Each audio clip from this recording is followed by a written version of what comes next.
Pendant son ministère sur terre, Jésus a conquis la confiance, le respect et l'admiration de nombreux individus.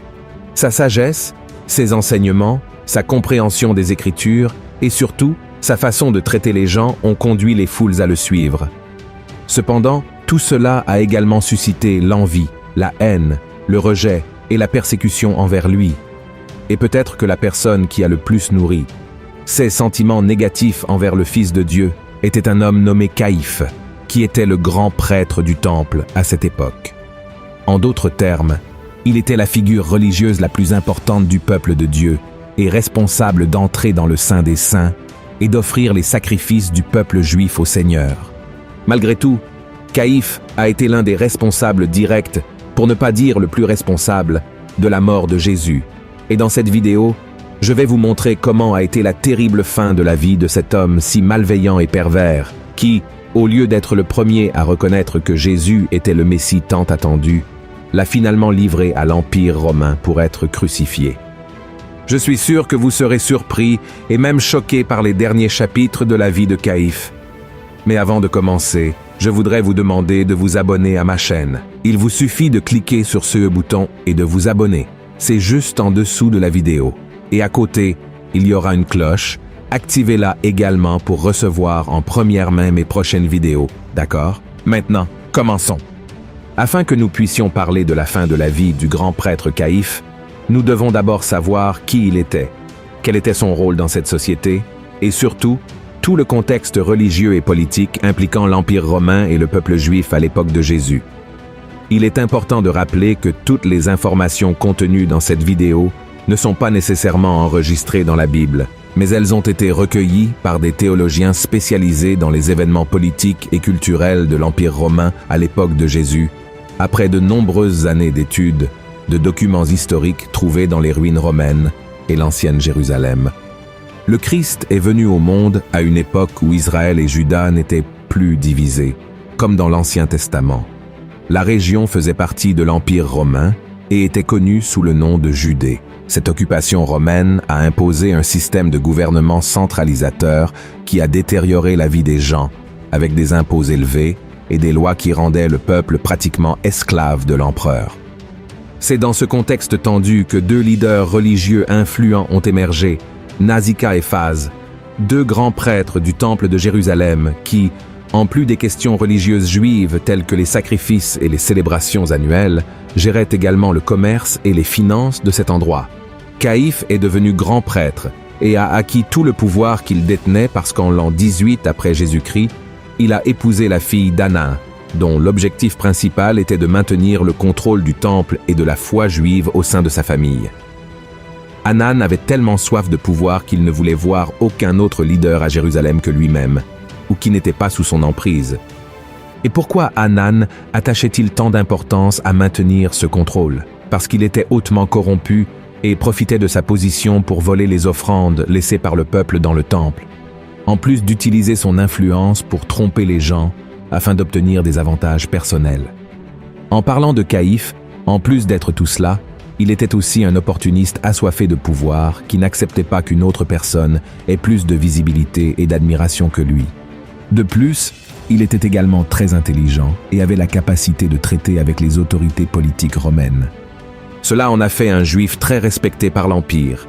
Le fait est, frères et sœurs, que Caïphe et Anan n'aimèrent pas la façon dont les Romains gouvernèrent la Judée, mais ils avaient peur de perdre leurs privilèges. C'est pourquoi ils agissaient selon la volonté de l'Empire. Ainsi, ils faisaient tout ce qui était nécessaire pour maintenir l'ordre parmi les Juifs afin qu'ils ne se rebellent pas contre l'empereur et ne déclenchent pas une révolution. C'est précisément ce point qui nous amène à comprendre les actions de Caïphe et Anan en ce qui concerne l'arrestation, le jugement et la crucifixion de Jésus. De plus, ils faisaient partie d'une secte qui ne croyait ni en la résurrection des morts, ni en le jugement dernier. Deux messages que Jésus avait l'habitude d'enseigner aux personnes qui le suivaient pendant son ministère. En parlant de Jésus, il était un grand problème pour Caïphe et Anan, car ses enseignements et ses miracles attiraient de plus en plus de Juifs vers la foi qui deviendrait un jour le christianisme.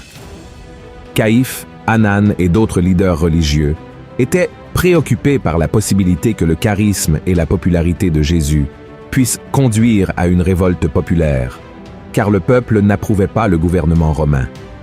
Cela a pris encore plus d'ampleur après que le Seigneur a ressuscité Lazare. Regardez ce qui est écrit dans le chapitre 11 de l'Évangile selon Jean. Alors les principaux sacrificateurs et les pharisiens assemblèrent le Sanhédrin et dirent « Que ferons-nous? Car cet homme fait beaucoup de miracles.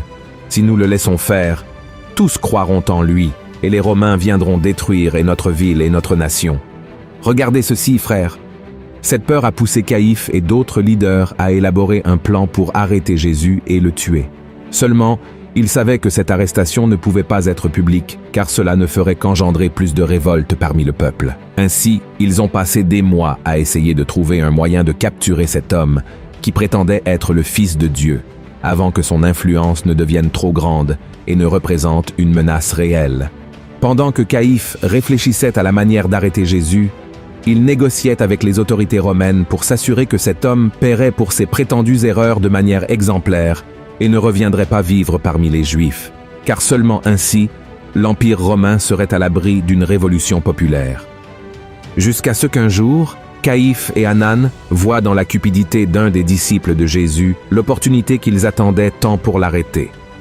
Après avoir discuté avec les leaders religieux, Judas Iscariote accepta de livrer son maître en échange de 30 pièces d'argent, qui vaudraient aujourd'hui environ 15 000 rehets. Le plan était déjà tracé. Judas conduirait Caïphe, Anan et les soldats romains pour arrêter Jésus la nuit, dans un endroit éloigné de la présence des gens qui le suivaient. Ainsi, il n'y eut pas le temps pour une révolte, mais le travail des prêtres n'était pas encore terminé.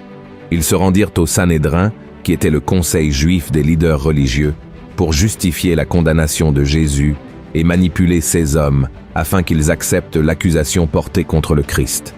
Ensuite, Caïphe se rendit chez Ponce Pilate, qui était le préfet de la Judée et représentant de l'Empire romain dans cette région, pour accuser Jésus et demander une décision qui aboutirait à la crucifixion.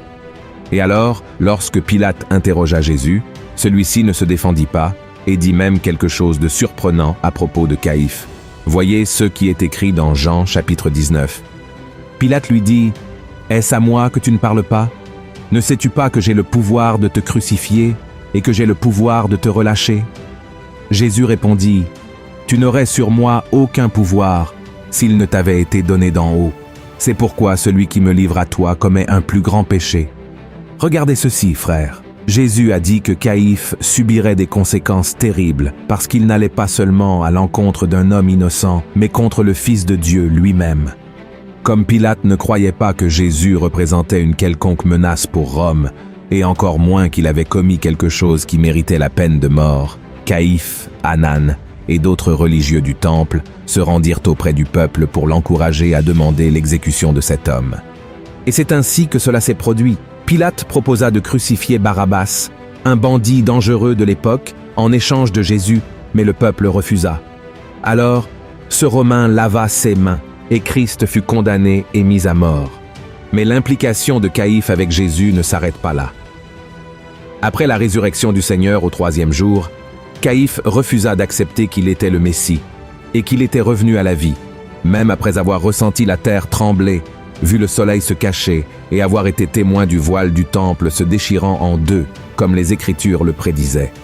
Tout ce déni n'avait pas seulement à voir avec le fait que Caïphe ne croyait pas en la résurrection des morts, mais parce que cela signifierait un défi à son autorité, et surtout, parce que cela ébranlerait les fondements de la foi des gens, en ouvrant leurs yeux à la vérité que le Christ prêchait toujours lorsqu'il était sur terre.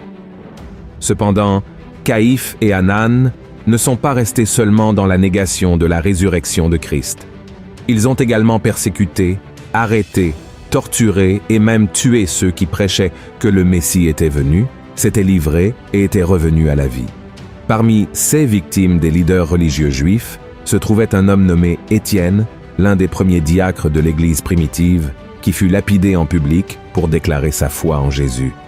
Mais ce que Caïphe n'imaginait pas, c'est que ces jours de gloire et de pouvoir étaient sur le point de prendre fin, À propos de 3 ans après la mort et la résurrection de Jésus, l'Empire romain aurait découvert qu'il utilisait sa fonction pour détourner de l'argent du temple et tirer profit des impôts prélevés sur les Juifs. Ainsi, il aurait été destitué de sa fonction en Judée, jugé et condamné par l'Empire romain. Des personnes étudiant des documents historiques de cette époque pensent que Caïphe aurait été condamné à mort car ses actes étaient considérés comme une trahison grave envers l'empereur. Cependant, avant d'être emmené à Rome pour entendre sa sentence, Caïphe aurait été fouetté par les soldats de l'Empire et, pendant le voyage vers la capitale, il aurait succombé à ses blessures. Quant à Anan, lui aussi aurait connu sa fin quelques années plus tard, subissant de grandes souffrances aux mains des Romains. Dans les années 1990, des archéologues israéliens auraient découvert un ossuaire appartenant à Caïphe et à des membres de sa famille, confirmant son existence et son rôle en tant que chef de la religion juive au 1er siècle après la naissance de Jésus.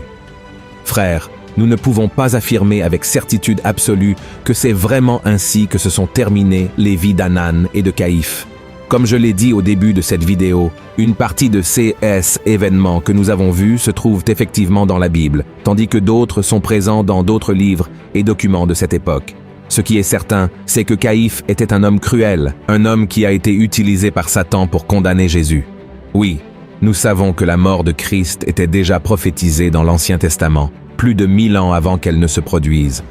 De plus, elle était nécessaire pour notre salut, car sans la croix de Christ, nous ne serions pas là à en parler. Cependant, cela n'enlève pas à Caïphe, Anan et à tant d'autres hommes qui ont persécuté Jésus la responsabilité et le poids de sa mort. Tous, sans exception, sommes venus au monde avec un libre arbitre qui nous permet de choisir le chemin que nous suivrons. Si nous choisissons le chemin du bien, nous récolterons de bons fruits. Mais si nous décidons d'emprunter des chemins mauvais, les fruits qui nous parviendront seront des fruits de mort. Alors, devant cela, je te pose la question. Quel genre de fruits as-tu récemment produit? La parole de Dieu, à plusieurs reprises, compare le chrétien à un arbre fruitier qui doit produire de bons fruits. En effet, dans Matthieu chapitre 7, verset 19, Jésus a dit que tout arbre qui ne produit pas de bons fruits est coupé et jeté au feu. Une chose importante à souligner est que ce n'est pas la religion qui te sauvera. Rappelle-toi qu'Anan et Caïphe étaient des sous-prêtres, c'est-à-dire des leaders de la foi du peuple de Dieu. Ils occupaient la fonction qui avait été autrefois celle d'Aaron, le frère de Moïse, et de ses fils. Mais rien de tout cela n'a pu les sauver car ils n'ont jamais eu une véritable rencontre avec Jésus. Ils ont entendu Jésus prêcher, ont été témoins de guérison, de miracles et même de résurrection. Mais malgré tout, ils n'ont pas voulu se soumettre au roi des rois. Ainsi, mon souhait aujourd'hui est que tu demandes au Saint-Esprit de te révéler qui est vraiment Jésus et ce qu'il représente dans ta vie. Amen. Si tu as apprécié ce message, partage-le avec tes amis, ta famille et abonne-toi à ma chaîne. Que Dieu te bénisse puissamment.